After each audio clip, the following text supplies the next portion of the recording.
back po sa YouTube channel namin ni Duday. Ayan, so ngayon po ay pang 60th day na po namin wala pang trabaho dito sa Shanghai, China.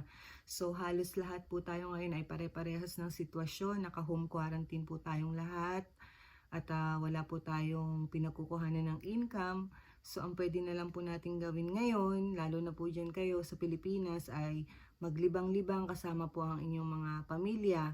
Kami po dito ni Duday ay most of the time nasa bahay lang po, at isa po sa pinagkakalibangan lang po namin ito yung mag-YouTube at mag-imbento po ng kung ano-anong pwedeng lutuin gamit ang mga leftover food o yung mga natitirang ingredients na pwedeng magamit para makapagluto po ng ibang pagkain. So kahapon po nakapag-imbento ako ng pancake.